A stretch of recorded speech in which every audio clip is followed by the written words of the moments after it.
இன்றைக்கி சிம்பிளாக காய் சாப்பாடு எப்படி செய்கிறதுன்னு வாங்க பார்க்கலாம்.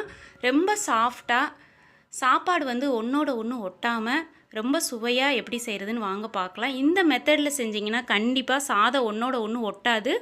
சாதம் வந்து நல்லா சாஃப்டாகவும் சுவையாகவும் இருக்கும். நான் இப்படி தாங்க காய் சாப்பாடு இன்றைக்கி செஞ்சேன். அதுபோல் நீங்களும் ட்ரை பண்ணி பாருங்கள். செஞ்சு பார்த்துட்டு கீழே எப்படி இருக்குன்னு கமெண்ட் பண்ணுங்கள். ஒரு 4 பேருக்கு ஆகிற மாதிரி இன்றைக்கி நம்ம ட்ரை பண்ணலாம்.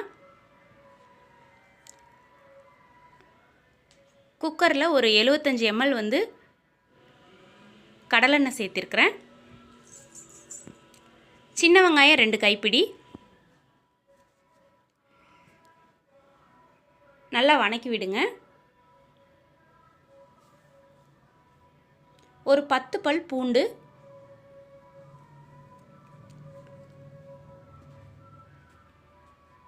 அதையும் நல்லா வணக்கி விட்டுட்டு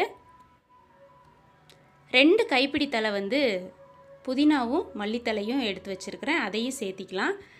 எவ்வளோக்கு எவ்வளோ நம்ம தலை வந்து அதிகமாக போடுறோமோ அந்தளவுக்கு மணமாக சுவையாக இருக்கும் சாப்பாடு. நல்லா கிளறி விட்டு வணங்கினதும் இஞ்சி பூண்டு தோலை எடுத்துட்டு நைஸாக அரைச்சி வச்ச 4 ஸ்பூன் இஞ்சி பூண்டு பேஸ்ட்டு அதையும் நல்லா வணக்கி விடுங்க. பச்சை வாசம் போகிற அளவுக்கு வணக்கி விடுங்க. நல்லா வணங்கட்டும். இந்த நேரத்தில் கொஞ்சமாக தண்ணி வச்சு சின்ன சோயா வந்து நான் சேர்த்துருக்கேன். உங்கள் வீட்டில் பெரிய சோயா வேணுன்னா போட்டுக்கலாம். இது தேவையில்லைன்னா அவாய்ட் பண்ணிக்கலாம். சோயாவை ஒரு கொதி வச்சு ஆஃப் பண்ணிவிட்டு தண்ணியை வடித்து எடுத்து வச்சுக்கலாம். நல்லா வணங்கிடுச்சு. வணங்கினதும் கேரட் பீன்ஸ் வந்து நம்ம சேர்த்திக்கலாம். நீங்கள் தேவைன்னா உருளைக்கிழங்கு என்ன வேணாலும் கூட சேர்த்திக்கோங்க. காய் வந்து உருளைக்கிழங்கு இந்த மாதிரி தண்ணி விடாத காய்களை நம்ம காய் சாப்பாடுக்கு சேர்த்திக்கலாம். நான் இன்றைக்கி கேரட் பீன்ஸ் மட்டும்தான் சேர்த்துருக்கேன். நல்லா வணங்கினதுக்கப்புறம் தக்காளி 4 பழம் போட்டிருக்கிறேன். தேவையான அளவு உப்பு, சோயாவையும் எடுத்து வச்சதை சேர்த்தாச்சு. எல்லாத்தையும் போட்டு நல்லா கிளறி விடுங்க. ஒரு 4 ஸ்பூன் தயிர் இதோடு சேர்த்திக்கோங்க. தயிர் சேர்க்குறதுனால சாப்பாடு நல்லா மசாலா தன்மையும் அந்த பிசுபிசுப்பு இருக்கும். டேஸ்ட்டு நல்லாயிருக்கும். கண்டிப்பாக ட்ரை பண்ணி பாருங்கள். 2 ஸ்பூன் மிளகாத்தூள், 1 ஸ்பூன் கரம் மசாலா தூள். பட்டை கிராம் போடாதனால நான் இது போட்டிருக்கேன். நீங்கள் பட்டை கிராம் போட்டிங்கன்னா இது போட தேவையில்லை. 1/2 ஸ்பூன் மஞ்சத்தூள் போட்டு நல்லா கிளறி விடுங்க. எண்ணெய் நல்லா பிரிஞ்சு வரட்டும். இந்த நேரத்தில்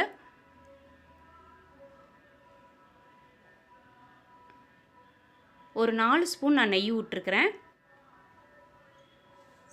நல்லா எண்ணெய் பிரிஞ்சு வர்ற அளவுக்கு நல்லா வணங்கட்டும்.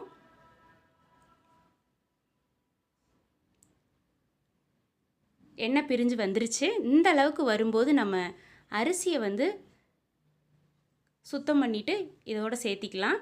நல்லா கிளறி விடுங்க. கிளறி விட்டு ஒரு 2 நிமிஷத்துக்கு அப்புறம் தேவையான அளவு தண்ணி ஊற்றுங்க. ஏன்னா வணக்கி விட்டது நம்ம அரிசி சேர்த்தா தான் சாப்பாடு ஒன்றோடு ஒன்று ஒட்டாது. தண்ணி ஊற்றுனதுக்கப்புறம் நீங்கள் சாதத்தை சேர்க்க வேண்டாம். இந்த மாதிரி வணக்கி விட்டதும் அரிசியை சேர்த்து கிளறி விட்டுட்டு தண்ணியை சேர்த்து பார்த்து செஞ்சு பாருங்கள்.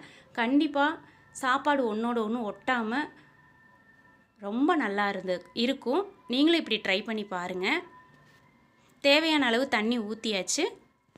கொஞ்சமாக கொத்தமல்லி தழை போட்டு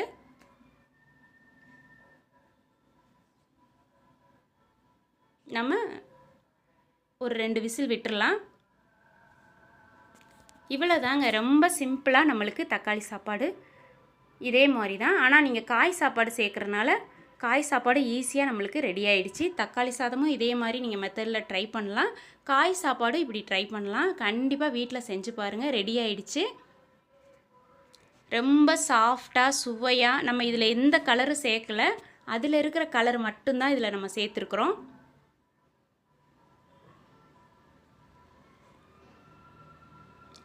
குழந்தைங்களும் சாப்பிட்டு பார்த்துட்டு ரொம்ப நல்லா இருந்ததுன்னு சொன்னாங்க. நீங்களும் இது போல் ரொம்ப ஈஸியாக சாதம் வந்து ஒட்டாத மாதிரி காய் சாப்பாடு செய்யணும். இதை கண்டிப்பாக ட்ரை பண்ணி பாருங்கள். பிடிச்சிருந்தா ஒரு லைக் கொடுங்க. சாதம் தொட்டு பார்த்தா அவ்வளோ சாஃப்டாக இருந்ததுங்க.